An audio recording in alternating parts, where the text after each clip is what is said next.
तुम काफ़ी अच्छे बातें करते हो। वो काफ़ी अच्छा इंग्लिश बोलता है। वो काफ़ी अच्छा लिखता है। आप काफ़ी अच्छे बोलते हो। इन जुमलों में हम बोल रहे हैं काफ़ी अच्छा। इसके लिए आपको यूज़ करना होगा इंग्लिश में well enough. Well enough mean काफ़ी अच्छा। आइए कंप्लीट स्ट्रक्चर समझते हैं। Sentence plus well enough. Sentence ये सिचुएशन के हिसाब से होगा। वेल एनफ ये हमारा फार्मूला है। आगे डिटेल से समझाता हूँ मिसालों से। Let's see some example for better understanding. तुम काफ़ी अच्छे बातें करते हो। You talk well enough. You talk well enough. वो काफ़ी अच्छा इंग्लिश बोलता है। He speaks English well enough. He speaks English well enough. वो काफ़ी अच्छा लिखता है। He writes well enough. He writes well enough. आप काफ़ी अच्छा खेलते हो। You play well enough. You play well enough. और आखिर में ये सेंटेंस आपके लिए कमेंट सेशन में इसका जवाब ज़रूर देना। तुम काफ़ी अच्छे बोलते हो। तुम काफ़ी अच्छे बोलते हो। हम अपने डे टू डे लाइफ में ऐसे जुमले ज़रूर बोलते या सुनते हैं जैसा कि तुम बात बात पर झगड़ा करते हो। वो लोग बात बात पर बहस करते हैं। तुम बात बात पर गुस्सा क्यों हो जाते हो। वो बात बात पर हंस रहा है। इन जुमलों में हम बोल रहे हैं बात बात पर। इसके लिए आपको यूज़ करना होगा इंग्लिश में on every single matter. On every single matter mean बात बात पर। आइए कंप्लीट स्ट्रक्चर समझते हैं। Sentence plus on every single matter. Sentence ये सिचुएशन के हिसाब से होगा और ऑन एवरी सिंगल मैटर ये हमारा फार्मूला है। आगे डिटेल से समझाता हूँ मिसालों से। Let's see some example for better understanding. तुम बात बात पर झगड़ा करते हो। You fight on every single matter. You fight ये सिचुएशन के हिसाब से सेंटेंस है। दैट मीन तुम झगड़ा करते हो। ऑन एवरी सिंगल मैटर ये फार्मूला है। दैट मीन बात बात पर। वो लोग बात बात पर बहस करते हैं। दे argue on every single matter. They argue on every single matter. तुम बात बात पर गुस्सा क्यों हो जाते हो। Why do you get angry on every single matter? Why do you get angry on every single matter? वो बात बात पर हंस रहा है। He is laughing on every single matter. He is laughing on every single matter। और आखिर में ये सेंटेंस आपके लिए कमेंट सेशन में इसका जवाब ज़रूर देना। बात बात पर मुझे गाली मत दो। बात बात पर मुझे गाली मत दो। मेरे सामने मत हंसो। मेरे सामने मत बोलो। मेरे सामने मत खेलो। मेरे सामने मत दौड़ो। इन जुमलों में हम बोल रहे हैं मेरे सामने। इसके लिए आपको यूज़ करना होगा इंग्लिश में इन front of me. In front of me mean मेरे सामने। आइए कंप्लीट स्ट्रक्चर समझते हैं। डोंट प्लस V1 यानी first form of verb plus object plus in front of me. आगे डिटेल से समझाता हूँ मिसालों से। Let's see some example for better understanding. मेरे सामने मत हंसो। Don't laugh in front of me. Don't laugh in front of me. मेरे सामने मत बोलो। Don't speak in front of me. Don't speak in front of me. मेरे सामने मत खेलो। Don't play in front of me. Don't play in front of me. मेरे सामने मत दौड़ो। Don't run in front of me. Don't run in front of मी। और आखिर में ये सेंटेंस आपके लिए कमेंट सेशन में इसका जवाब ज़रूर देना। मेरे सामने मत नाचो। इत्तेफाक से मैं उससे मिला। इत्तेफाक से मैं वहाँ पहुँचा। इत्तेफाक से वो यहाँ आया। इत्तेफाक से हमें ये किताब मिला। इन जुमलों में हम बोल रहे हैं इत्तेफाक से।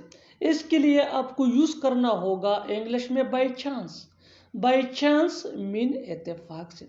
आइए कंप्लीट स्ट्रक्चर समझते हैं।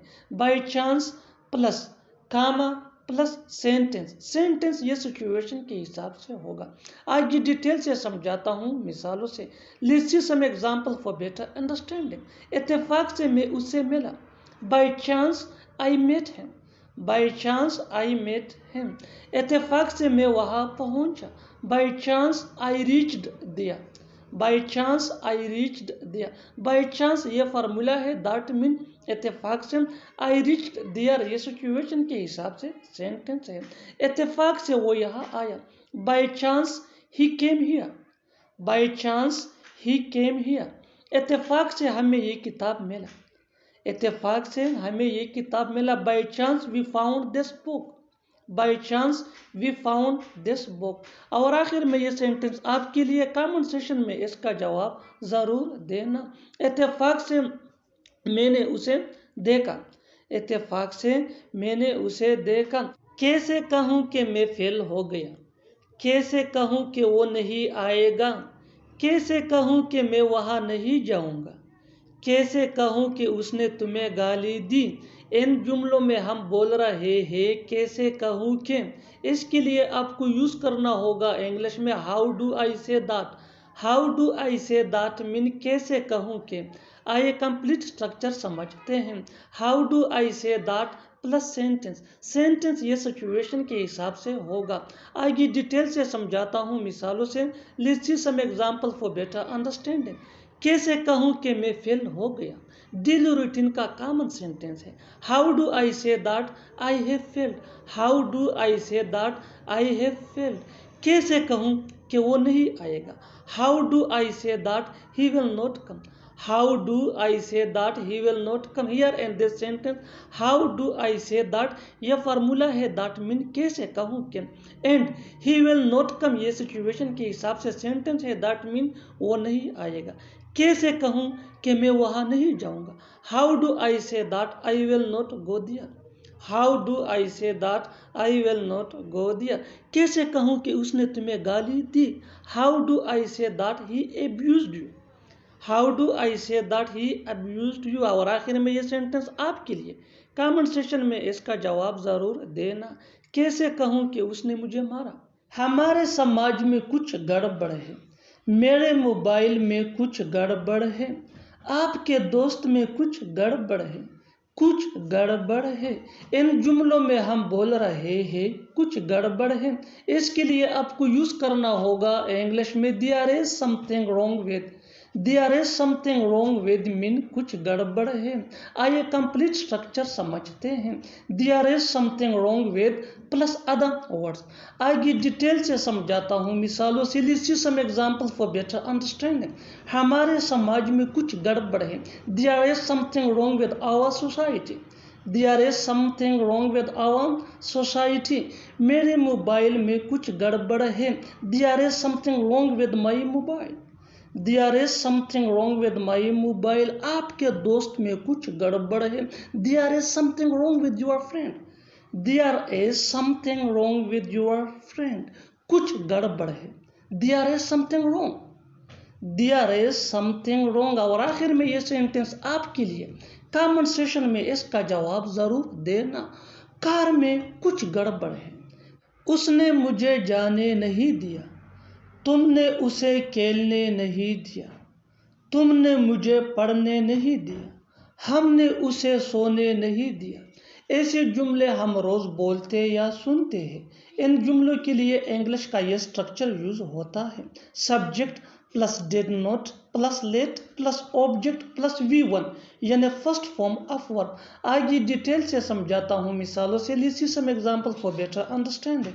उसने मुझे जाने नहीं दिया, he did not let me go, he did not let me go। तुमने उसे खेलने नहीं दिया, you did not let him play, you did not let him play। तुमने मुझे पढ़ने नहीं दिया, you did not let me study, you did not let me study। हमने उसे सोने नहीं दिया, we did not let him sleep, we did not let him sleep। और आखिर में ये सेंटेंस आपके लिए, कमेंट सेशन में इसका जवाब ज़रूर देना। उसने मुझे आने नहीं दिया, उसने मुझे आने नहीं दिया। समझो चला गया, समझो हो गया, समझो बोल दिया, समझो बता दिया। इन जुमलों में हम बोल रहे हैं समझो। इसके लिए आपको यूज करना होगा इंग्लिश में कंसीडर। कंसीडर मीन समझो। आइए कंप्लीट स्ट्रक्चर समझते हैं। कंसीडर प्लस 8 प्लस V3 यानी थर्ड फॉर्म ऑफ वर्ब। आगे डिटेल से समझाता हूँ मिसालों से। Let's see some example for better understanding. समझो चला गया, कंसिडरेट गॉन, कंसिडरेट गॉन। समझो हो गया, कंसिडरेट डन, कंसिडरेट डन। समझो बोल दिया, कंसिडरेट स्पोकन, कंसिडरेट स्पोकन। समझो बता दिया, कंसिडरेट टोल्ड, कंसिडरेट टोल्ड। और आखिर में ये सेंटेंस आपके लिए कमेंट सेशन में इसका जवाब जरूर देना। समझो सीख गया, तुमसे मिलना मेरे किस्मत में लिखा था, वहाँ जाना मेरे किस्मत में लिखा था, डॉक्टर बनना उसके किस्मत में लिखा था, फेल होना तुम्हारे किस्मत में लिखा था। इन जुमलों में हम बोल रहे हैं किस्मत में लिखना। इसके लिए आपको यूज करना होगा इंग्लिश में destined to. Destined to mean किस्मत में लिखना या नसीब में लिखना। आइए कंप्लीट स्ट्रक्चर समझते हैं। Subject plus helping verb plus destined to plus V1 यानी first form of verb plus other words. आगे डिटेल से समझाता हूँ मिसालों से। Let's see some example for better understanding. तुमसे मिलना मेरे किस्मत में लिखा था, I was destined to meet you, I was destined to meet you. वहाँ जाना मेरे किस्मत में लिखा था, I was destined to go there, I was destined to go their.